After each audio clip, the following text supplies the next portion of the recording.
এখন উনি অধীর চৌধুরী যখন কংগ্রেস পুরো দেশেই পুরো শেষের দিকে, তখন উনি সুযোগ বুঝে তৃণমূলে হাত ধরেছেন।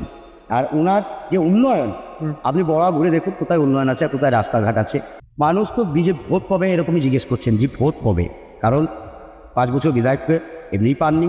আর উনি যেভাবে একদম দুর্নীতিগ্রস্ত হয়ে আছেন, তারপর আবার নতুন করে মানুষ কোনো রকম চায় না যে এই সন্ত্রাস বা এই কাটমানির সরকার থাকুক।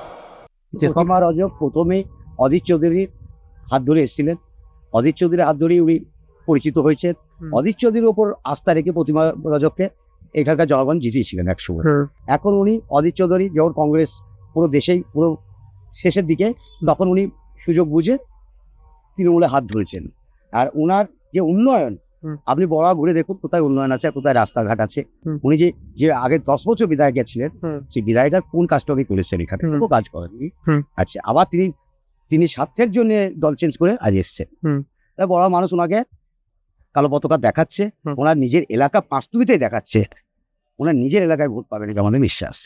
মানুষ তো ভোট কবে এরকমই জিজ্ঞেস করছেন যে ভোট কবে, কারণ 5 বছর বিধায়ককে এমনিই পাননি।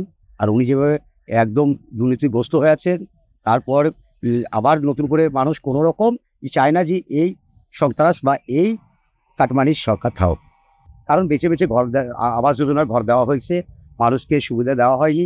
আপনি তৃণমূল করেন তবে আপনাকে ঘর দেওয়া হয়েছে, আমার নিজের নাম কেটে দেওয়া হয়েছে, আমাদের যারা সমর্থক তাদেরও নাম কেটে দেওয়া হয়েছে, তারা আমজনতা, তারা কিন্তু পুরো তারা প্রাপ্য, কিন্তু তাদেরও নাম কেটে দেওয়া হয়েছে। কারণ তৃণমূলকে তারা ভোট দেয় না, এরকম আশঙ্কা যাবে গোটা বড় ব্লক জুড়ে যে এনে তৃণমূলকে ভোট দেন না, সেই ভেবে তোমার নাম কাটা হচ্ছে। দেখুন, যদি উনি জনপ্রতিনিধি হতেন, লোক সামনে বেরিয়ে চলে আসতো।